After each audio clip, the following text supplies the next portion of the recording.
Jumpa kembali di MTT Journal Inspiration of Life. Pagi ini saya mau coba sharingkan teman-teman dengan temanya memberitakan firman Tuhan yang benar itu harus dengan hikmat dan keyakinan serta kekuatan roh Tuhan.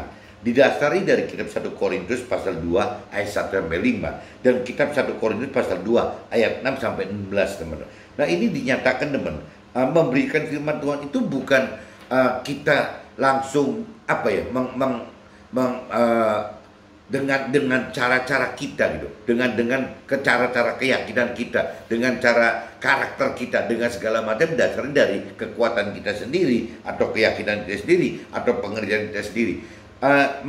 Memberitakan firman Tuhan yang benar itu adalah bagaimana kita menjadi alatnya saja, teman. Alat Tuhan seperti yang saya pernah sharingkan gitu, seperti kita menyiram bunga, ya kita itu selangnya, teman. Adapun airnya itu adalah roh Tuhan itu. Jadi kita cuma dijadikan wadah untuk bisa menyampaikan apa yang Tuhan perintah peraturkan ya dalam pemberitaan firman tersebut gitu. Nah, cuman banyak teman-teman orang dunia, orang berkeyakinan, bahkan mentor rohaniawan yang masih gitu dengan pola-pola pikir duniawi, ya tetap akhirnya waktu memberikan firman Tuhan itu bukan dengan ngeflow gitu, dengan mengalir apa yang Tuhan rancang dan kehendaki dalam memberitakan firman tersebut, tapi semua dikuasai oleh si mentor rohani dan rohaniawan atau mungkin kita-kita yang ingin coba belajar memberitakan kebenaran firman Tuhan, teman.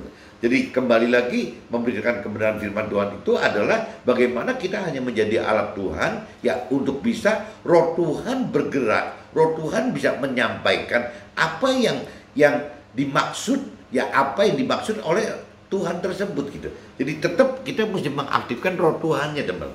Nah ini untuk orang-orang yang belum mengerti akan firman Tuhan, kadang-kadang sebutan roh Tuhan aja sudah tanda tanya, teman. Maksudnya apa gitu ya? Apa roh Tuhan itu apa? Nah ini kalau selama kita belum mengenal hidup itu bahwa harus dengan roh Tuhan, ini yang susah, teman. Orang dunia, orang berkeyakinan, mayoritas semua tidak tahu bahwa dalam hal kita hidup seharusnya tetap kita hidup itu sesuai dengan perintah peraturan firman Tuhan, sesuai dengan rancangan dan kehendak Tuhan, sesuai dengan roh Tuhan dalam keseharian hidup kita, teman. Jadi kita hidup itu tidak bisa liar seenak kita gitu, nggak ada. Jadi dalam hidup kita, baik itu tidak memberitakan firman Tuhan atau memberitakan firman Tuhan, semua itu under control sama roh Tuhan itu, di bawah pengawasan roh Tuhan.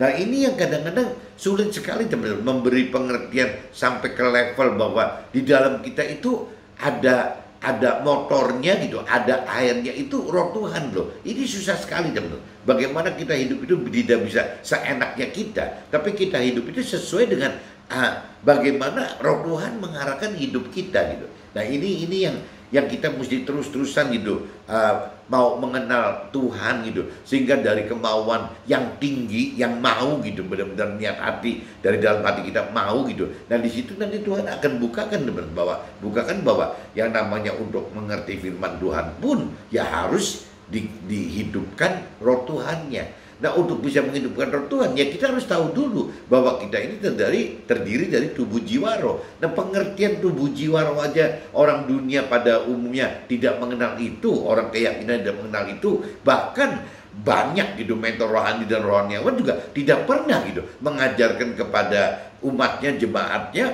bahwa yang namanya kita ini terdiri dari 3 unsur. Ada tubuh, jiwa, roh. Ya bagaimana kita diarahkan untuk bisa menghidupkan roh kita, karena roh kita ini adalah wadahnya roh Tuhan, teman-teman.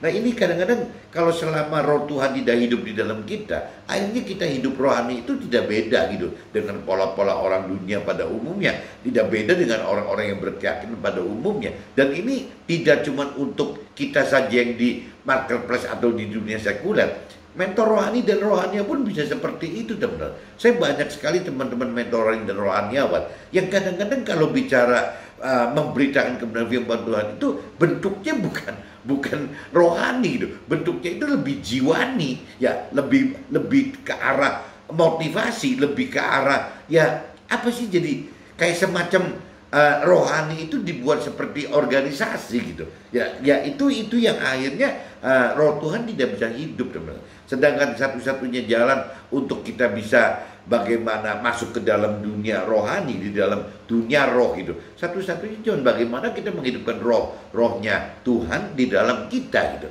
Nah, waktu roh Tuhan hidup di dalam kita, makna rohani dibanding jiwa dan tubuh itu jadi kelihatan, teman. Beda sekali gitu, bahwa rohani itu ya dasarnya dari bagaimana kita hidup dengan dasar rohnya Tuhan gitu. Tapi kalau udah bicara duniawi dalam arti kata nyangkut jiwa sama tubuh, yang dikhawatirkannya kita cuma hidup dengan bukan dari roh Tuhan, bukan dari pikiran perasaan Tuhan, tapi dari pikiran perasaan kehendaknya manusianya sendiri, teman-teman. Atau kalau bukan manusianya sendiri, ya dari manusia lain gitu. Ya bisa juga dari mentor rohani atau dari rohaniawan yang menurut saya salah kaprah gitu. Jadi kembali lagi seperti diceritakan di kitab 1 Korintus pasal 2 ini gitu. Ya banyak cerita Rasul Paulus itu juga menyadari itu gitu, bahwa sangat hati-hati waktu memberitakan kebenaran firman Tuhan, karena kalau tidak hati-hati malah akhirnya manusia si Paulusnya ini gitu, yang dengan pikiran perasaan kehendaknya Paulus sendiri yang memberitakan kebenaran firman Tuhan. Nah, akhirnya ya pengertiannya kan pengertian dari si manusia Paulus ini gitu. Nah, sedangkan makna memberitakan kebenaran firman Tuhan itu kan mestinya memberitakan dari persepsi ya pikiran perasaan kehendaknya Tuhan. Ini sering salah kaprah, teman. Kadang-kadang bahkan kalau kita lihat gitu ya, bagaimana orang yang misalnya di marketplace atau di dunia sekuler itu menceritakan tentang Tuhan, menyaksikan tentang Tuhan itu, ya sudah bukan bicara ngeflow, mengalir seperti roh Tuhan kehendaki gitu, tapi lebih disetir, bahkan ditambah-tambahin, jadi ya akhirnya bombastis gitu. Akhirnya nggak ada kuasa. Waktu teman-teman kita yang di marketplace atau dunia sekuler itu memberitakan kebenaran firman Tuhan dengan cara menyaksikan apa yang dialami dalam hidupnya gitu, tapi karena menggunakan pikiran perasaan kehendak sendiri, akhirnya gak ada kuasa, teman. Ya orang dengar soalnya cuman kayak cerita saja gitu. Nah, karena terlalu banyak dibumbu-bumbui oleh si manusianya sendiri gitu. Nah, beda sama orang yang memang bersaksi gitu, ya dengan yang flow aja, dengan mengalir saja. Jadi terserah roh Tuhan mau bawa kesaksian ini sampai seberapa jauh, seberapa dalam, maksudnya bagaimana. Nah, itu kuasanya beda, teman. Kuasanya akan beda sekali dibanding kita mengada-ngada. Nah, kalau cerita orang dunia atau di marketplace gitu, ya kadang-kadang kita kelihatan lah yang namanya pengusaha, yang bagaimana dominan dengan gaya-gaya pengusahanya, yang ceritanya profesional, istilahnya orang karir yang profesional, dia bicara rohani itu dengan cara-cara yang sangat profesional gitu. Nah, itu tidak, akhirnya kacau, teman. Ya, cara menyampaikan, memberitakan kebenaran firman Tuhan itu tidak bisa dengan cara siapapun juga selain caranya Tuhan, yang Tuhan hendaki apa. Kalau memang Tuhan menghendaki caranya harus profesional, ya akan disampaikan secara profesional. Kalau Tuhan menghendaki caranya menyampaikan dengan berapi-api, ya akan disampaikan dengan berapi-api. Tapi kalau Tuhan tidak ingin seperti itu, ya kita juga akhirnya cuma ngikuti Tuhan saja gitu ya, yang menyampaikan firman Tuhan ya sesuai dengan dorongan dari hati kita yang dipengaruhi oleh kuasa dari Tuhan itu. Nah, waktu kita sampaikan, beritakan firman Tuhan seperti ini, teman-teman, itu baru, teman, yang namanya firman Tuhan itu hidup gitu. Firman itu bukan menjadi logos lagi, bukan tertulis aja, bukan teori saja, tapi hidup menjadi rema, teman. Nah, ini kekuatan rema ini, kekuatan yang ada roh Tuhan di dalam memberitakan kebenaran firman Tuhan ini yang membuat membuat ada kuasa, membuat ada satu tenaga yang memang membuat kita jadi yang mendengar itu lebih tertarik, lebih tergerak gitu hatinya gitu. Karena kalau kita bicara rohani itu kan yang kita gerakin bukan pikiran, perasaan, kehendaknya orang itu, bukan jiwanya orang itu, teman. Tapi yang kita gerakin itu kan rohnya gitu. Di dalam rohnya si orang yang kita beritakan firman itu harusnya ada respon gitu. Harus ada respon untuk bisa yang merespon apa yang Tuhan rancang kehendaki bagi yang mendengar itu, teman-teman. Makanya saya sering katakan orang yang sudah tergerak hatinya karena mendengar firman Tuhan untuk lanjut mau mencari, mau mengenal Tuhan dan firman Tuhan. Nah, orang ini pasti orang yang diundang oleh Tuhan, teman. Nah, tinggal problemnya orang diundang ini pasti orang pilihannya Tuhan. Nah, problemnya yang kita dipilih ini, kita mau nggak merespon balik untuk bisa, ya memang pantasnya orang dipilih kan harus mau atau tidak gitu merespon baliknya. Nah, banyak orang yang ragu-ragu sendiri, teman-teman, ya karena pakai kekuatan pikiran, perasaan, kehendaknya sendiri gitu. Ya ini yang kita pagi ini perlu peringatkan seperti itu. Itu cerita untuk kita yang di marketplace atau di bukan mentor rohani atau rohani apa. Tapi kalau yang mentor rohani dan rohani apa juga kadang-kadang lucu sebenarnya untuk memberitakan kebenaran firman Tuhan itu yang dipakai itu kekuatannya diri sendiri gitu. Jadi dengan kegantengannya, kecantikannya, dengan cara ngomongnya, dengan intelektualnya, dengan pakaiannya, dengan gerak-geriknya gitu. Nah itu semua ini dibuat-buat sebenarnya. Jadi kayak sandiwara. Nah, menyampaikan rohani, perihal rohani itu kan bukan jiwani, bukan tubuh gitu. Nah ini yang mesti coba kita pikirkan, jangan sampai kita memberitakan kebenaran firman Tuhan itu seperti kita sedang pidato gitu ya, untuk menarik perhatian orang, atau sedang misalnya kalau zaman sekarang ada stand up komedi ya bukan untuk lelucon seperti stand up komedi gitu. Ya memang bukan seperti itu. Memberitakan firman Tuhan itu ya hanya mengalir, teman. Hanya menjadi selangnya airnya Tuhan gitu. Hanya itu saja gitu. Ya kita ini cuma menjadi alat Tuhan dipakai. Kalau memang Tuhan menghendaki kita ada humor seperti stand up komedi, ya kita mengalir saja, teman-teman. Ya memang seperti guyon begitu. Tapi kapan waktu Tuhan menghendaki kita serius, ya kita akan serius, teman-teman. Nah ini yang tahu tepat harus apa itu ya harus Tuhan. Ya bagaimana kita berpenampilan gitu ya.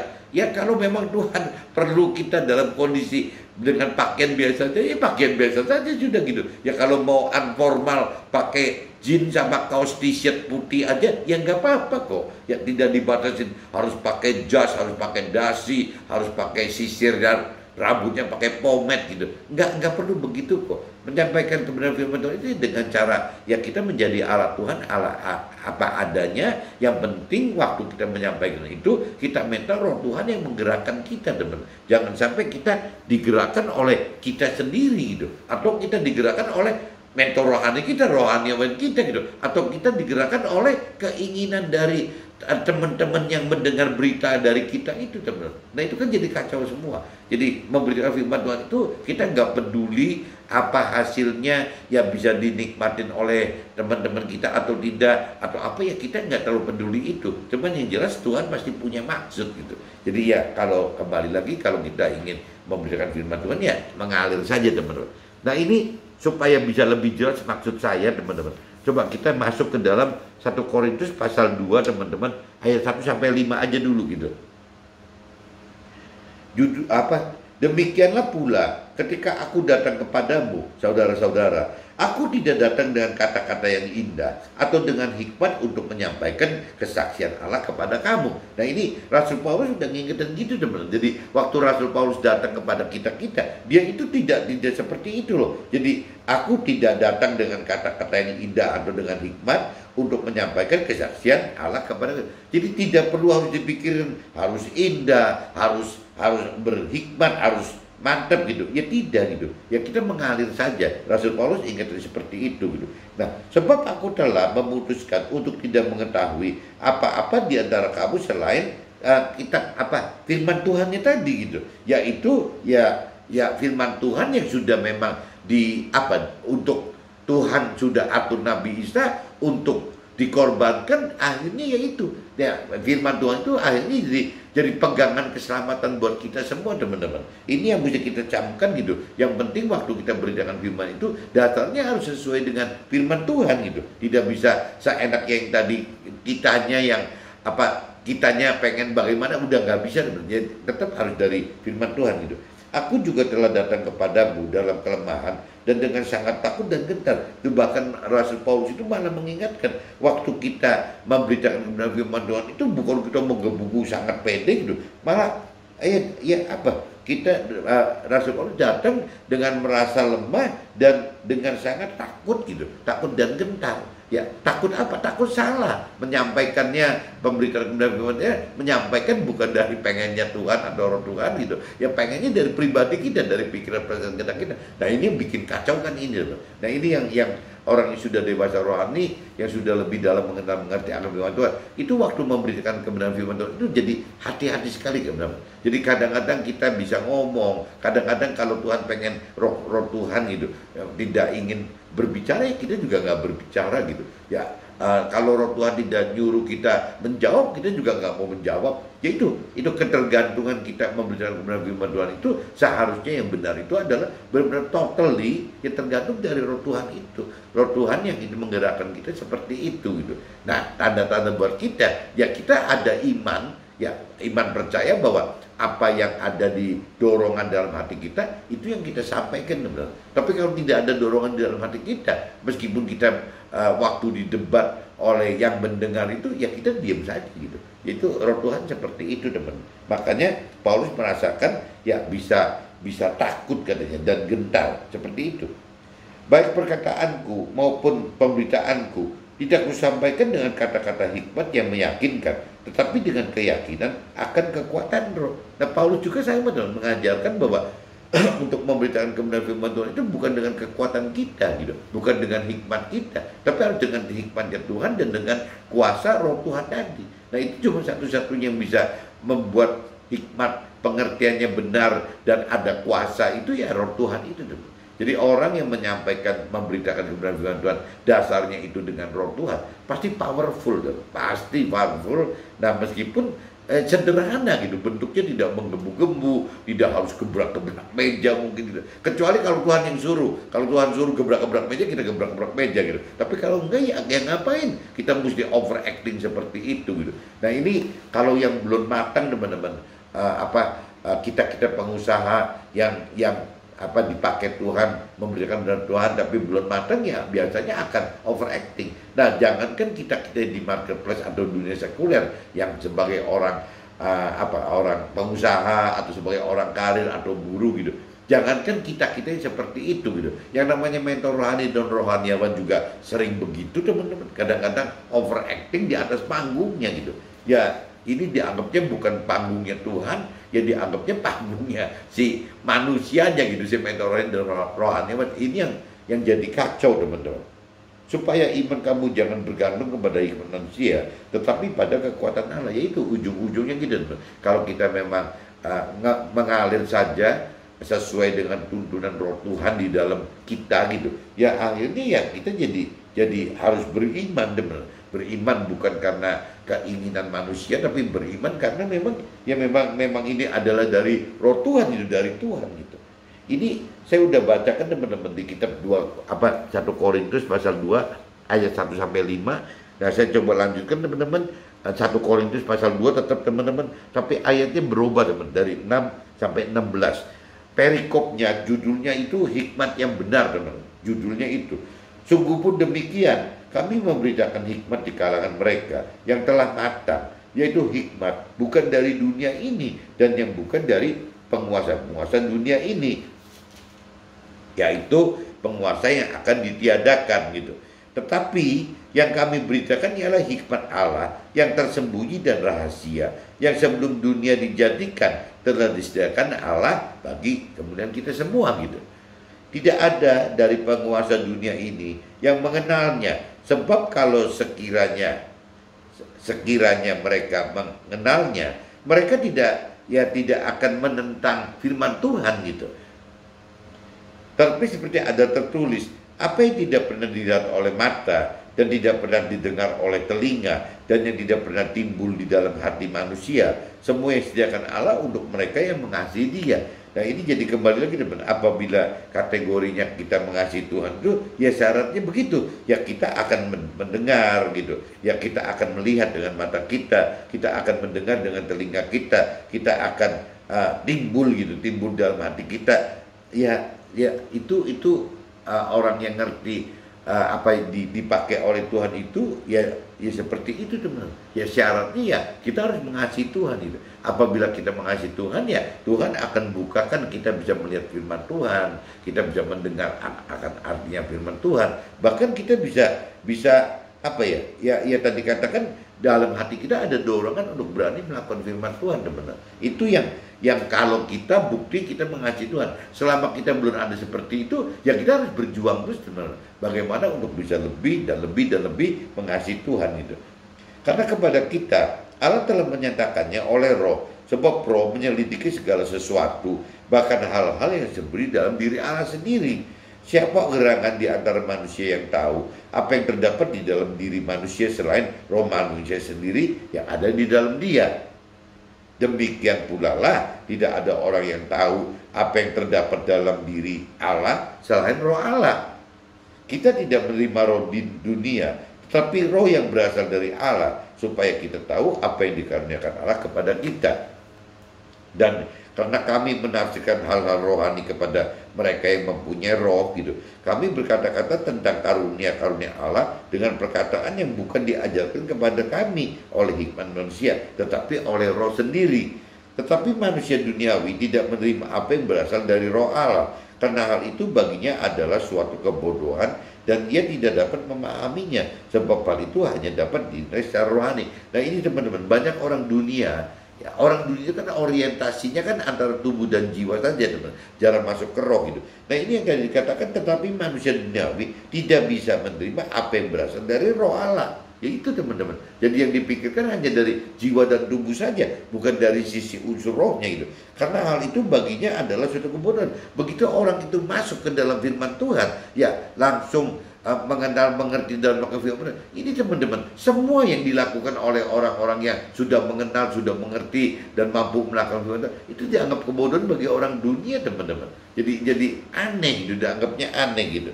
Sebab hal itu hanya dapat dinilai secara rohani. Nah, kenapa aneh? Ya karena hal-hal yang rohani hanya bisa dinilai dalam hal rohani gitu. Kenapa rohani? Kan target bangkit kembali ke target, teman. Target manusia dunia atau orang keyakinan. Targetnya itu kan bagaimana mencari kesukaan duniawi, bagaimana mencari kebahagiaan duniawi, bagaimana untuk bisa memenuhi nafsu-nafsu duniawi. Kan kuncinya itu teman-teman. Orang-orang dunia dan orang keyakinan kan kuncinya itu. Sedangkan kalau kita bicara orang rohani itu adalah targetnya bukan mencari kesukaan duniawi, tapi mencari keselamatan akhirat. Bukan mencari kebahagiaan duniawi, tapi mencari damai sejahtera di dalam surga. Tidak mencari pemenuhan nafsu duniawi, tapi ya yang penting menjadi keluarga Tuhan di dalam surga. Jadi memang dua ini antara duniawi dan rohani itu bertolak belakang teman-teman. Makanya di sini dikatakan sebab itu hanya dapat dinilai secara rohani apabila kita bicara ingin mengenal, mengerti dan melakukan firman Tuhan. Tanpa itu tidak bisa. Nah makanya di sini kalau saya pelajari banyak sekali orang dunia dan orang keyakinan tidak mau teman-teman untuk masuk mempelajari lebih dalam lagi gitu. Ya karena kembali lagi firman Tuhan dengan apa yang diinginkan dunia itu bertolak belakang, beda sekali teman-teman. Sebab siapakah yang mengetahui pikiran Tuhan sehingga ia dapat menasihati dia? Tetapi kamu memiliki pikiran ya dari firman Tuhan tadi gitu. Jadi kalau kita bicara siapa sih yang bisa memberi mengetahui pikiran Tuhan itu, ya siapa sih yang bisa menasihati Tuhan? Kan nggak ada teman-teman. Ya kembali lagi, tetapi kami memiliki pikiran yang sesuai dengan yaitu Tuhan dalam arti kata di dalam firman Tuhan itu teman. Pikiran perasaan kehendak Tuhan yang sebenarnya itu kan ada di dalam firman Tuhan. Karena firman Tuhan itu adalah semua yang Tuhan rancang dan gaki, semua yang Tuhan perintah peraturan gitu, semua yang memang Tuhan Tuhan ingin kita masuk ke dalam posisi itu teman-teman. Ya tuh kita pengen mendapatkan keselamatan akhirat dan sejahtera juga masuk jadi keluarga Tuhan di dalam surga.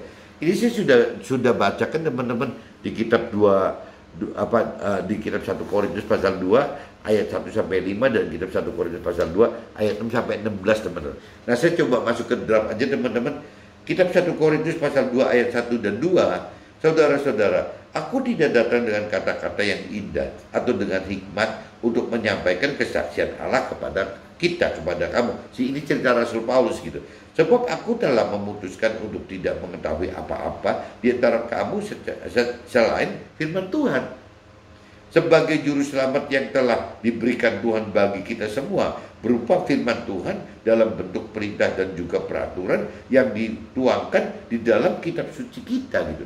Nah ini teman-teman harus tahu teman-teman bahwa kitab suci kita itu adalah juru selamatnya kita dalam kehidupan kita yang menuju ke arah kekekalan gitu teman-teman. Sebagai juru selamat yang telah diberikan Tuhan bagi kita semua berupa firman Tuhan. Nah ini firman Tuhan itu kuncinya teman, dalam bentuk perintah dan juga peraturan yang dituangkan di dalam kitab suci kita. Kita ini hidup benar-benar zaman sekarang itu sudah sangat diuntungkan loh teman-teman, karena kita sudah punya pegangan gitu. Kita sudah punya pegangan kitab suci kita. Tapi zaman dulu di kitab perjanjian lama nggak ada pegangannya teman-teman. Yang konyol apabila zaman sekarang sudah Tuhan berikan berkat rohani berupa kitab suci. Yang aneh kitab suci itu kok masih ada yang nggak punya gitu. Dan kalaupun punya ya cuma sebatas cuma bisa dibeli saja. Nah problemnya kan kenapa kitab suci cuma dibiarkan begitu saja? Ya orang yang tidak memiliki kitab suci karena alasannya ekonomi, ya kenapa tidak mau nabung nomor satu itu untuk membeli kitab suci? Sebaliknya kalau setelah ada kitab suci atau orang yang mampu ada kitab suci, prakteknya apakah benar gak sih kitab suci itu dipakai gitu, dipelajari untuk lebih mengenal pribadi Tuhan dan firman Tuhan lebih dalam lagi gitu. Dan kalau kita sudah tidak jemu-jemunya mau mengenal dan mencari Tuhan, rasanya satu saat Tuhan akan bukakan bahwa yang namanya mau mengenal itu ya itu hak bebas, hak free will dari manusia gitu, untuk bicara mau untuk mengenal Tuhan pribadi lebih dalam, mau mengenal firman Tuhan lebih dalam, itu kan dibicarakan dari kemauan kita gitu manusianya. Tapi nanti setelah kita lebih dalam mengenal firman Tuhan, akan dibukakan oleh Tuhan bahwa untuk mengerti firman Tuhan itu beda banget dengan mengenal firman Tuhan.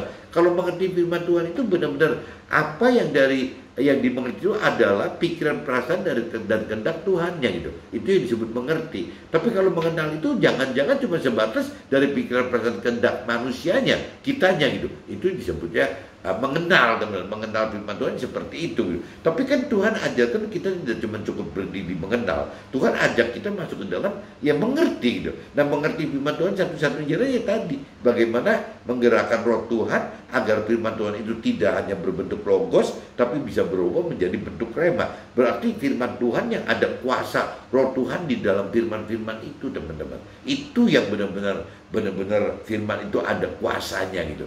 Ini yang teman-teman harus pelajari seperti itu gitu. Kitab 1 Korintus pasal 2 ayat 3. Aku juga telah datang kepadamu dalam kelemahan dan dengan sangat takut dan gentar. Ini Rasul Paulus aja bisa begitu loh, bisa takut dan gentar katanya waktu memberitakan kebenaran firman Tuhan.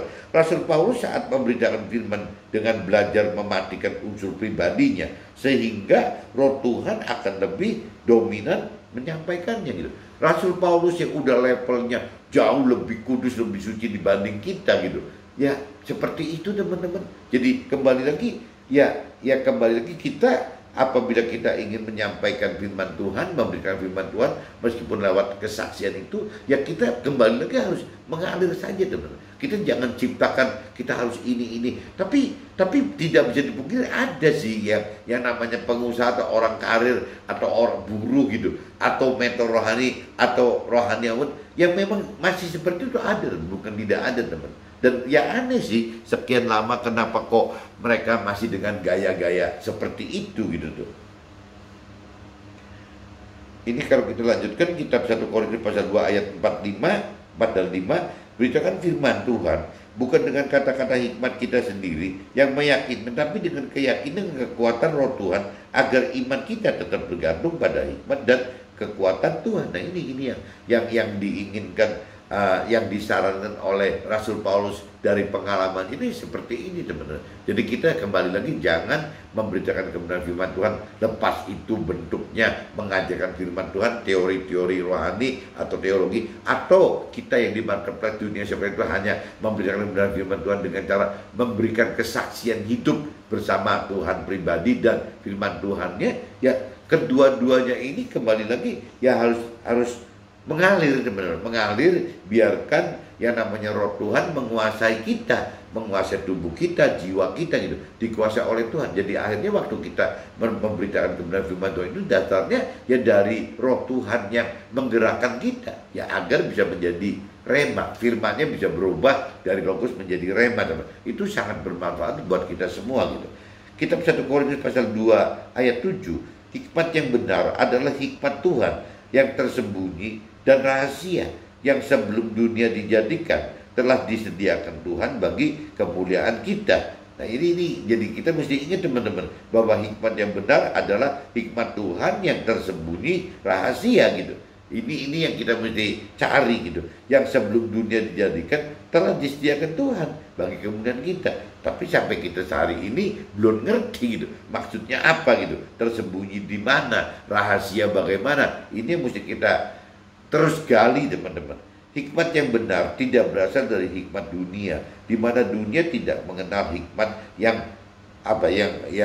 benar itu, yang dari Tuhan. Jika dunia kenal hikmat Tuhan, maka dunia tidak akan menentangnya. Justru sampai hari itu karena orang berkeyakinan dan pada prinsipnya orang-orang duniawi ini, dunia ini gitu, ya tidak mengenal itu, teman-teman.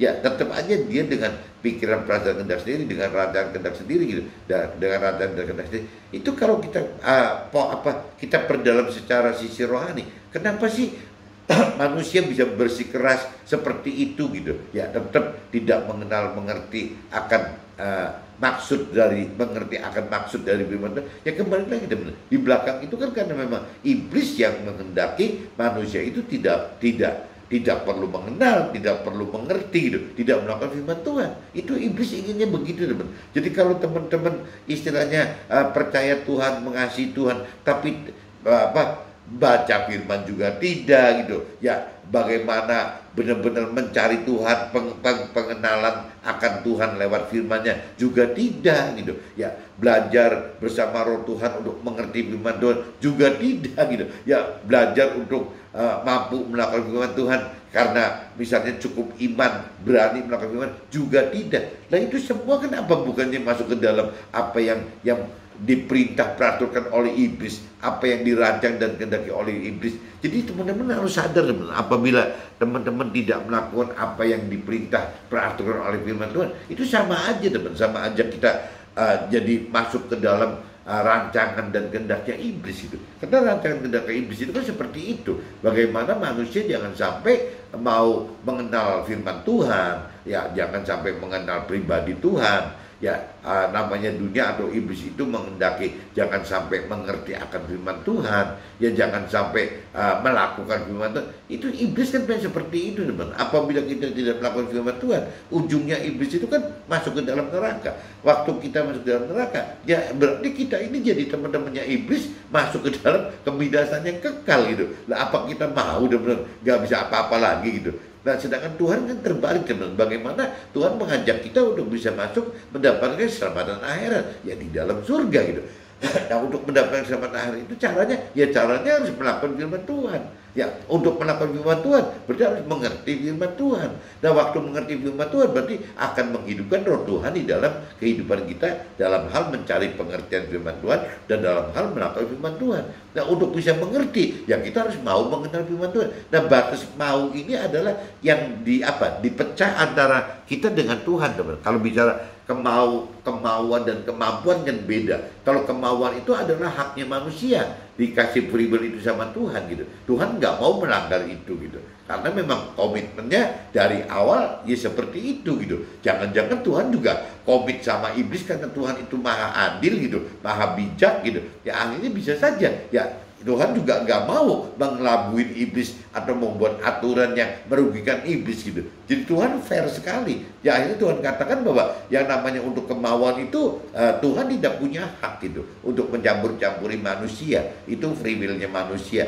Tapi kalau bicara kemampuan, yaitu Tuhan punya hak gitu. Bagaimana mampu mengerti, bagaimana mampu melakukan firman Tuhan, Tuhan punya hak gitu. Nah dengan cara ya roh Tuhan tadi, teman-teman. Jadi kembali lagi kalau kita tidak mengerti akan firman Tuhan, ya ujung-ujungnya kembali, teman, kita tidak bisa hidup dalam keseharian kita itu hidup dalam rohani, nggak bisa begitu ya kita otomatis akan terpengaruh oleh hal-hal duniawi, teman. Hal-hal duniawi tidak lari dari itu kok, teman-teman. Dari target sukses duniawi, bahagia duniawi, pemenuhan nafsu-nafsu duniawi gitu ya, cuma gitu aja gitu. Larinya akan berkiblat di situ. Dan ini orientasi pola-pola pikir seperti ini gitu. Orang-orang yang pola pikir duniawi ini bertentangan dengan apa yang firman Tuhan perintah peraturkan, teman-teman.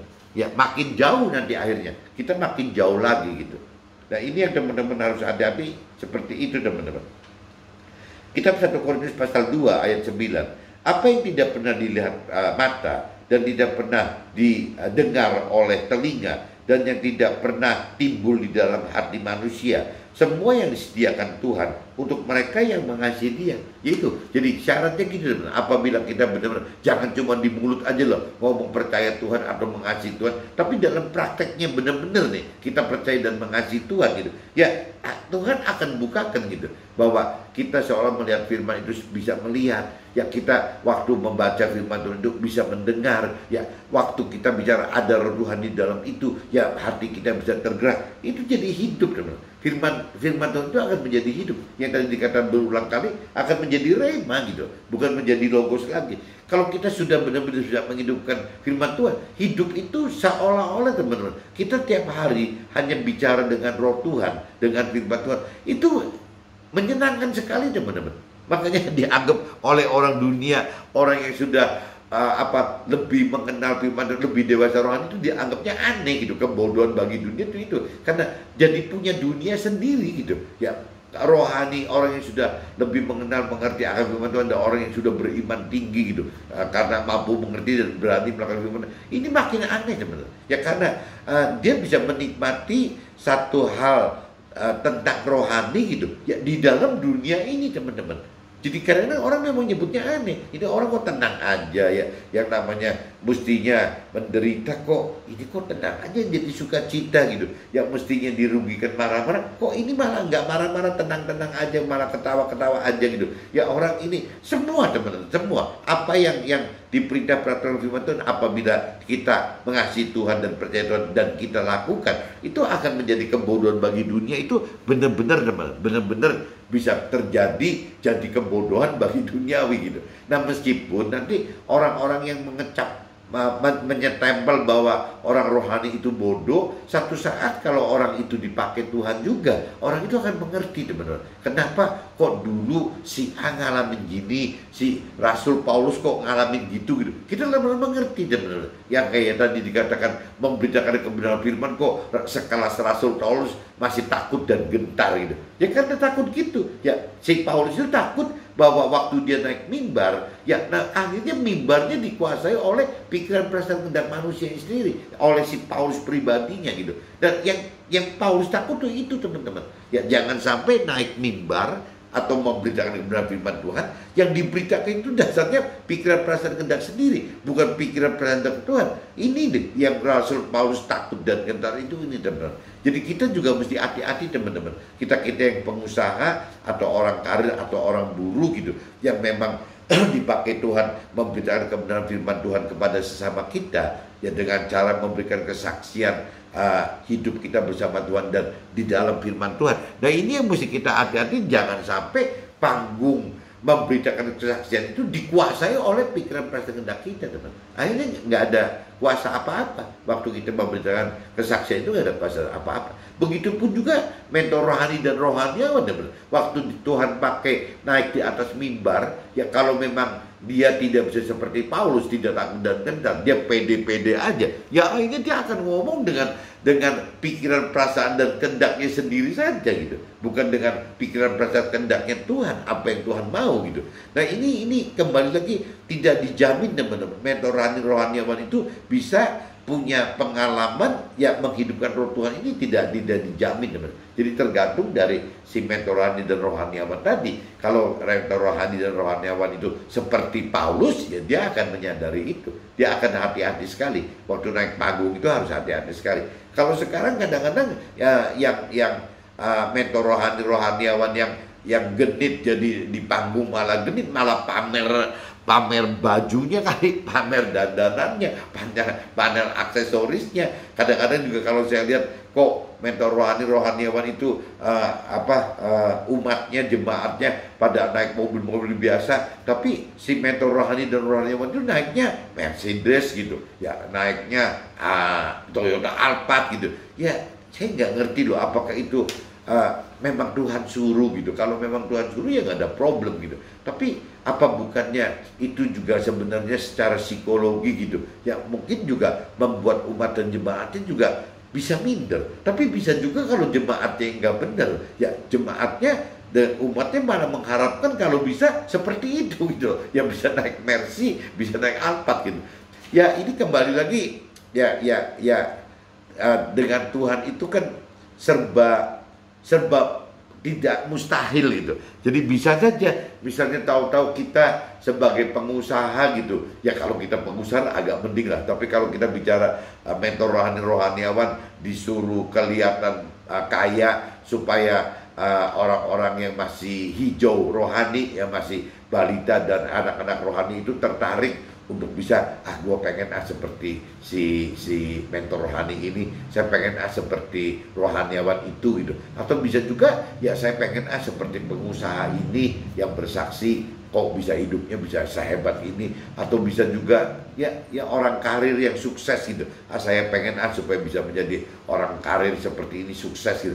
Itu kembali teman. Jadi kalau memang Tuhan mau, ya kenapa tidak? Bisa aja Tuhan pakai untuk hal-hal seperti ini, untuk memancing orang yang masih bayi rohani atau balita rohani atau kanak-kanak rohani itu dipancing dengan cara ya bagaimana sukses duniawi, tahta, bagaimana mencari kebahagiaan duniawi, ya bagaimana istilahnya harta tahta itu, pemenuhan hal duniawi itu menjadi prioriti utama bagi orang-orang yang memang Tuhan anggap bahwa mereka bisa berubah itu kalau sampai ya dibeginikan dulu gitu, sampai ada pikiran perasaan kita bahwa ikut Tuhan itu karena pengen kaya gitu, pengen terkenal, pengen ada harta, pengen ada tahta gitu. Ya Tuhan kadang-kadang bisa biarkan dulu teman. Ya saya alamin itu kok selama periode saya bicara 21-22 tahun coba mencari Tuhan itu, saya pribadi juga ngalamin begitu teman-teman. Ya 5 tahun pertama benar-benar saya itu habis-habisan. Ya hijrah itu bukan untuk mencari Tuhan, hijrah itu mencari harta dan tahta gitu. Ya 5 tahun pertama gitu. Tapi begitu 5 tahun kedua, mungkin kalau yang 5 tahun pertama kan masih bayi rohani, mungkin masih nggak ngerti apa-apa gitu, atau mungkin balita rohani. Tapi begitu 5 tahun kedua, rencana pembangunan 5 tahun nih kalau pemerintah, ya berarti repelita pertama masih bayi rohani sekali gitu, masih balita sekali gitu. Nah begitu masuk 5 tahun kedua, rencana bangun 5 tahun yang kedua, berarti sudah mengenal Tuhan selama 10 tahun nih. Nah itu sudah mulai berubah teman. Yang tadinya bayi rohani menjadi kata-kata rohani gitu, mulai bisa jalan, bisa mencari ini itu gitu. Nah tapi begitu masuk repelita ketiga berarti udah antara 10-15 tahun, saya sudah mulai bisa berbeda lagi teman. Oh ternyata ikut Tuhan itu bukan urusan duniawi loh, ya lebih ke arah rohani. Dan di situ ada timbul tanya dalam hati saya gitu, ya ada pilihan mau lanjut atau berhenti ya. Ini kok Tuhan ngegiring saya kok bukan ke duniawi seperti yang saya rancang kendaki, tapi kok bisa berbalik ke rohani. Itu yang periode ketiga loh, repelita ketiga. Nah begitu masuk ke dalam repelita keempat selama sudah 15-20 tahun, saya kan waktu repelita ini kan memilih gitu. Tapi kalau sudah bicara masuk ke repelita masih bertahan, kita biasanya sudah lebih memilih, lebih percaya kepada Tuhan teman. Sudah nggak tahu kalau bahasa quote-nya jadi kayak terjebak gitu, bahwa ya kenapa terjebak? Karena kita sudah lebih mengerti teman, bahwa duniawi itu nggak ada artinya gitu dengan yang Tuhan maksudkan gitu. Jadi terjebak dalam artian positif gitu. Nah ini yang di repelita keempat itu berarti ada berjalan 15-20 tahun itu, ya kita akan lebih mulai presentasi bukan dunia apa rohani ya, bukan dunia rohani, tapi pilihan itu sudah lebih ke rohani. Meskipun mungkin kalau bicara presentasinya, kalau kita bicara total 100% gitu, dari indeks 100%, jangan-jangan ke rohani itu cuma 51% teman-teman. Yang duniawinya masih 49%. Tapi lebih penting daripada waktu yang pertama, waktu pertama Repelita pertama itu 5 tahun pertama itu benar-benar full dunia, 100% dunia teman-teman. Terus berkembang lagi ya di Repelita kedua menjadikan anak-anak rohani, mungkin yang namanya duniawinya 90, rohaninya 10%. Mulai lagi masuk Repelita tiganya mulai berubah 50-50 teman-teman. Yang milih mana ya, dunia atau rohani gitu. Tapi begitu masuk ke Repelita keempat, pilihan itu sudah mulai lebih condong ke arah rohani, meskipun kecil sekali teman-teman. 51 itu 49. Nah 51 ini kan kalau kita tidak benar-benar kita mengasihi dan percaya Tuhan, dan kita juga mau merespon pilihan Tuhan itu atas undangan dan pilihan Tuhan, kita juga tetap memilih untuk komit belajar mengenal makin dalam akan firman Tuhan, merenungi dan minta roh Tuhan untuk bisa membuat kita lebih mengerti akan firman Tuhan, minta kepada roh untuk bisa mampu melakukan firman Tuhan karena kita jadi lebih beriman itu. Ya itu teman, kalau kita terus begitu akhirnya presentasi keurusan rohani itu dari 51% itu berkembang teman, bisa mungkin jadi 60%, bisa jadi 70%, bisa jadi 80%. Rasanya bisa berkembang terus meskipun kayaknya untuk nyampe 100% susah teman, karena ada daging kita gitu. Jadi Tuhan sengaja membuat daging kita biarin hidup aja, karena kalau tidak ada daging kita tidak bisa naik level teman. Justru lewat daging kita itu Tuhan bisa membuat kita naik level hal imannya gitu. Hal kedalaman pengenalan firman Tuhannya, hal melakukan firman Tuhan itu akan lebih teman. Makanya daging dibiarkan sampai kita meninggal dunia.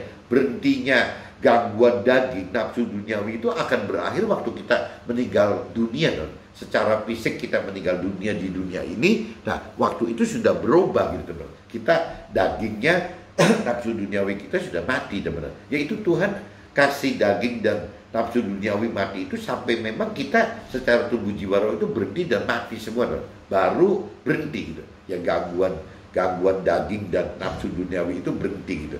Tapi kalau sebelum daging kita mati gitu, sebelum nafsu duniawi kita mati, Tuhan justru pakai nafsu duniawi ini dan daging kita ini ya untuk ini teman-teman, untuk bagaimana menaikkan level iman kita dengan cara itu makin berani melakukan firman Tuhan. Kenapa? Karena makin mengerti gitu apa yang dimaksud dengan firman Tuhan, itu makin mengerti, dan kitanya juga terus menggali dengan apa ya, dengan mau gitu ya untuk lebih mengenal lebih dalam untuk gitu. Makanya saya sering katakan, apabila kita bisa mau mengerti firman Tuhan dengan menggali firman terus makin dalam, sedangkan level iman kita naik karena kita berani melakukan firman Tuhan, ya sepernya jarak ini makin jauh, ya kita makin bagus, makin hebat sekali gitu bagaimana melakukan firman Tuhannya. Nah pagi ini sih cuma sharing begitu teman. Jadi apabila kita mau menjaga firman Tuhan itu, baik mentor rohani, rohaniawan, atau kita pengusaha, orang karir atau buruh itu, ya kalau bisa waktu mendengar firman Tuhan itu bukan dengan kekuatan kita teman, bukan dengan hikmat kita gitu, bukan dengan keyakinan kita, tapi semua harus dari hikmatnya Tuhan, dari keyakinan Tuhan, dari kekuatan Tuhan. Itu maksudnya gitu teman. Jadi kalau kembali ke temanya, memberitakan firman Tuhan yang benar, jadi bagaimana memberikan firman Tuhan yang benar itu ya harus dengan hikmat yang dari Tuhan, ya keyakinan yang dari roh Tuhan. Jadi hikmat yang dari Tuhan lewat roh Tuhan, ya keyakinan yang dari Tuhan lewat roh Tuhan, dan juga kekuatan dari Tuhan yang lewat roh Tuhan. Intinya roh Tuhan itu yang harus menguasai kita teman-teman waktu kita memberitakan kebenaran firman Tuhan. Oke teman-teman, see you, bye-bye.